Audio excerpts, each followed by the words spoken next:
everyone, hope you're all having a wonderful day. AussieSim2 here, and today guys I'm going to be going over my best level 1 to 50 smoke rogue build. Now I wanted to use a build utilizing smoke grenade because I feel like enough people don't use it. I feel like it's going to be one of the most underrated skills that the rogue actually has. So maybe today I can actually convince you that the smoke grenade is good and that you should be using it. I really feel like this build is quite enjoyable to level up with the rogue from 1 to 50. You don't need too many aspects to get it to work, and a lot of the aspects I'm using are in the codex book anyway. So what are the pros and cons of this build? Starting off with the pros, you're going to be having lots of elements in the form of imbuements, you're going to be getting lots of crowd control, good mobility, and of course decent damage with twisting blades. Moving on over to the cons, unfortunately we will not be able to get unstoppable. It's also a bit of a sweaty playstyle, meaning it's high attention and a lot of focus. It's definitely not your couch potato kind of build. Okay guys, so the skills that we are taking for this build, we are taking puncture,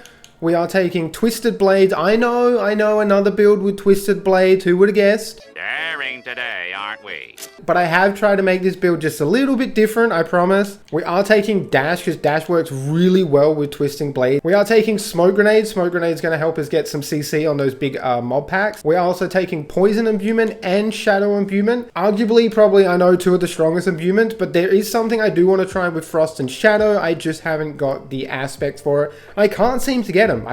They must be really rare, I'm not exactly sure, but for now I am using poison imbuement and shadow, but it's not going to be my final product in the end game though. Moving on over to the actual skill tree, we are also taking enhanced puncture. We're going to gain 2 energy whenever we damage a crowd control target. We do that pretty much all the time. And then we're also taking fundamental puncture, which is where we can throw 3 blades now. And if we hit an enemy with at least 2 blades, we get vulnerability on the target. Really good for bosses. We are taking twisted blades. I do have an extra 2 points in here, which just makes twisted blades insane. It's got to arguably be the strongest rogue ability, bar penetrating shot. Flurry, rapid fire, and barrage are all very good. Like they 100% work. It's just twisted blade and penetrating shot obviously sit at the top of the food chain. We are taking enhanced twisted blades, which means our twisted blades deal 30% increased damage when returning. And then also they did nerf the advanced twisting blades, but I still feel like it is pretty good that it does reduce our active cooldowns for every enemy it passes through. Even if it is only 2 seconds, it was 3 seconds, but it is still really good to get all your cooldowns back just a little bit quicker. We are putting 1 point into sturdy, so we can put 3 points into siphoning strike. Now siphoning strikes is insane. This is going to keep you alive more than 95% of the time as long as you're dealing damage to enemies. Really solid passive to have. Obviously we are taking dash. We are taking enhanced dash, which means enemies take 15% increased critical strike damage for us for 5 seconds. And then we're taking methodical dash. When dealing damage to crowd control targets, we can reduce our cooldown of our dash by 0.5 seconds up to 3 seconds. And because of methodical dash and the aspects that we're taking, we can get some good synergy with getting our smoke grenade and our dash to have almost like 100% uptime. So next up, we are obviously taking smoke grenade, and like I said, it's going to be arguably the most underrated skills in the rogue's arsenal, mainly because of this. Enhanced smoke grenade, enemies affected by smoke grenade take 15% increased damage from you. This is absolutely insane, and I've done some testing and I'm pretty sure it worked with aspects that drop smoke grenades. Can kind of see where I'm going with this. And then countering smoke grenade, we don't really need, but just being able to deal direct damage to enemies affected by smoke grenade reduces its cooldown even more if the enemy is vulnerable. I completely forgot to mention that we are obviously taking weapon mastery passive. We're putting 3 points into there. We're also maxing our exploit, so we do the most amount of damage to healthy and injured targets. Also taking malice, because we are going to be making enemies vulnerable with shadow damage, so we get 9% increased damage to them. Moving on over to the imbuement tab, like I said, we are taking shadow and poison. We are taking enhanced shadow imbuement, which is just going to give us 15% increase critical strike chance against injured enemies affected by our shadow imbuement. Now blended shadow imbuement is where we're going to get our vulnerability from. So the primary explosions from shadow imbuement it's just going to make enemies vulnerable, which is very, very strong. And for the poison imbuement, we are taking enhanced and poison imbuement, which just increases duration by 1 second. We are also taking blended poison imbuement, which is when we critically strike with our poison imbuement, we deal 75% increased poison damage, which is very, very nice. Now for the passives here, we are just taking 1 point in the Shadow Crash, mainly just to get to 2 points of consuming shadow. You don't want 3 points in here because if you are nuking down mobs, you will overcap on energy. And the lucky hit here, we do have a 10% chance to stun enemies. Very rarely does this happen, so don't even worry about this. This is just so we can get extra energy regeneration when we are killing enemies affected by a shadow imbuement. We do have 3 points in the deadly venom, which is we just get increased poison damage by 9%. And I have gone for alchemical advantage. You could go one for one here, just so you get an extra 5% damage reduction by enemies that are poison. But I do prefer the attack speed just a little bit more. It makes us use all our skills faster, and we can build combo points and get energy back quicker. We are maxing out precision imbuement, which is just going to give us imbuement skills, a 9% increased critical strike chance. Very nice. Now we're not taking anything in the ultimate skill tab. The only thing we're taking is 3 points into adrenaline rush, giving us 15% increased energy regeneration while we're moving. I've maxed out 3 points into haste. You probably could put 2 and 3 here if you just want that one chance of having a 21% damage increase when you move more than 15 meters.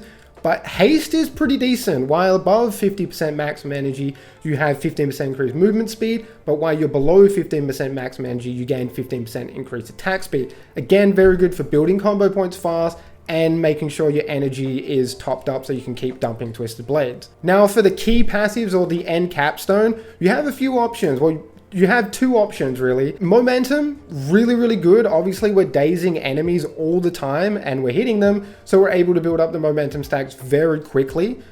Close quarters combat is also very good because we are using puncture and the cutthroat skill being Twisted Blades, so we can get both of those attack bonus stacked, and then we can deal 20% increased damage to crowd control target, and we're doing that all the time because we're dropping smoke grenades and dazing enemies. This is good if you want a big damage increase, but momentum is just better because you get the damage reduction, the energy regeneration, and the increased movement speed. You could also take Victimize. This is one thing I haven't actually tested out. The only issue with close quarter combat is I do have a really good legendary aspect that works well with momentum, and because of that, it basically keeps us alive all the time. I just thought that we didn't have as much survivability with close quarter combat. I didn't really try Victimize. I'd like to actually try that out. Could be kind of decent for taking down big packs of enemies. But I feel like momentum is just really, really good. We can always keep stacks of momentum up because we're dazing enemies and hitting them.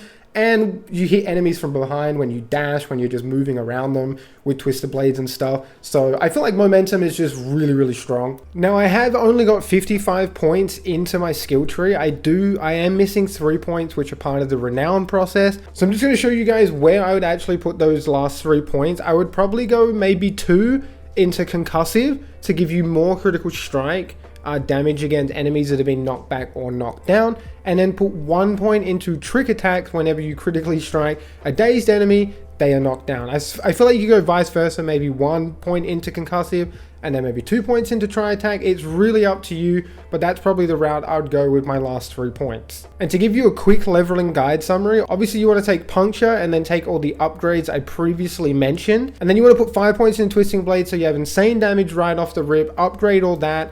Grab yourself dash, grab yourself smoke grenade, upgrade both of those, get your imbuement skills, and then finish off with getting momentum. Now, as you're going through all this, all those passives that I told you about, you kind of want to be picking them up with what you feel like you might need. If you feel like you're dying a bit, maybe you want to take Siphon Strikes and take Sturdy straight away. If you want more damage, you would obviously take Weapon Mastery. And then all the other passives are pretty much damage increases until you get down to the bottom and you get Adrenaline Rush and Haste. Now for specializations, we are taking combo points. I feel like combo points work so well with Melee Rogue because you can get like 60% damage bonus when you have 3 combo points. Now moving on over to the legendary gear and all the aspects and everything. Now this build isn't min-maxed at all. There's like a lot of random stuff on here that I've still been like kind of trying out. but I will kind of like highlight which ones are the ones that you definitely are going to want with this build. It's really just going to excel your damage and just everything to the next level. Now, the first one is Blade Dancer's Aspect. I would highly recommend putting this on your bow or crossbow because it is going to give you that 100% damage increase. And this one arguably is where your main source of damage is going to be coming from. So what this aspect does is it's going to let your Twisted Blades orbit around you when they return to you. And this is why dash and Twisted Blades go so well together, because you use Twisted Blades, you dash away, and the further you are away when your Twisted Blades return back to you, you deal 56% increased damage. Kind of insane. Another really cool one is the Rapid Aspect, which is going to give your basic skills an extra 19% attack speed. Really good to just help us build more combo points even quicker. Also help manage our energy resource. This one, I'm not sure if you will need for this build. I kind of want it for like the Ice Shadow one. But your imbuement skills do have a 26% increased potency against vulnerable enemies. It is nice. I'm not sure if you need it, but it is still a pretty good aspect to have. Now, moving on over to our armor aspects, I do have damaging an elite enemy grant to a barrier, absorbing up to 810 damage for 10 seconds. This one's really good. I mean, you're going to get it pretty consistently because it's only got 30-second downtime. So when you move in between packs, you're probably going to have a barrier up. Now, the next one up is a fun one that I was playing around with, and that is the Escaped Artist Aspect. That is a mouthful. Upon taking damage from surrounding enemies, you drop a smoke grenade and dodge the next 7 attack within 10 seconds. Now, I'm not 100% certain, but I have tried to test this to my best abilities, but I'm pretty sure this gives you the 15% increased damage when enemies are affected by smoke grenade, I think. Next up, I do have the Accelerating Aspect on my gloves, which does give us a 21% increased attack speed whenever we critically strike with our core skill. So we are taking an insane amount of attack speed, which gives us almost no downtime on having to build up combo points. We pretty much build them up instantaneously if we have all these attack speed bonuses like going at the same time. Now, the next aspect that I have on my legs is really strong. Each stack of the momentum key passive heals you for 40 life per second. I think you can get 3 stacks of momentum, so you're able, I think, to regenerate 120 life per second if you keep those 3 stacked. There will be a few attacks that can just health gate you. You can just get one shot. But I have noticed I never really have to use heals as long as you have momentum, as long as you're dealing critical strikes with your Twisted Blades and getting that siphon life, you basically will not die. I'm not saying that you can't die, I'm just saying as long as you have the momentum stacks and you're dealing damage with Twisted Blade, you should be okay. The next aspect that we are taking is the Quickening Fog, and I am pretty certain that it does work with the Smoke Grenade passive that does give you 15% increased damage. Now, I know it's not very easy to hit an enemy at the end of your dash, but because we're dashing so often, there's going to be a pretty high chance that there's going to be some kind of enemy or a pack of enemies waiting at the other end of your dash, and then Twisted Blades is going to come flying back, and those enemies that just got dazed, they're in for a rude shock because they're going to be taking 15% more increased damage. It also reduces our dash's cooldown when we hit multiple enemies with daze this way. So it helps us to get a little bit more uptime on dash, which can help us reposition and get out of attacks a bit quicker. Now, next up, we do have the Jewelry guys. And ideally, I would like Edgemaster here, which lets us do more damage based on the maximum amount of primary resource we have. I will pop it up on the screen so you know what aspect I'm talking about. But I'm pretty sure it's still disabled. So I am playing around with the Synergy aspect, or the aspect of Synergy, which is when we use an agility skill, it reduces the cooldown of our subterfuge skill by 30%, and using a subterfuge skill, which is our smoke grenade, poison trap, concealment, all that kind of stuff, it increases the damage of your next agility by 45%. Now, this actually makes dash kind of hit pretty hard, which is just good because it just adds more damage into the already really good damage that we're doing with Twisted Blades and Bument and smoke grenade. Next up, we do have the aspect on our ring that when we are using the basic skill, it increases our damage of our next core skill by 8% up to 30%. Now, this is really good because we are going to get 21% damage increase almost all the time because we need to build up those 3 combo points to get even more damage on Twisted Blades. And another one that I'm not fully certain on, but I have been playing around with, is when casting an imbuement skill, you triggered an imbued explosion around yourself, applying the imbuement effect and dealing 339 damage of the same type. There is another way I want to kind of like use this, but for now I wasn't sure what to put here. It is pretty decent because you do apply poison and shadow to enemies as soon as you actually cast the imbuement skill, and because we're always going to be close to enemies, they're pretty much always going to get applied with the imbuement for free straight away. I just quickly wanted to go over stat prioritization for this build, and it's kind of like the main thing you need to focus on, because it's all good that you have like all the skills and the aspects and stuff working. But if you don't have these the right affixes on your bits of gear, you'll notice that you're not doing as much damage as what some builds are doing, or maybe even your friends are doing. So for instance, I've got damage to distant enemies on this bow. I really would want to re-roll that. That is completely useless. I'm not getting any use out of that whatsoever. I am getting 31% extra vulnerability damage, which we're getting.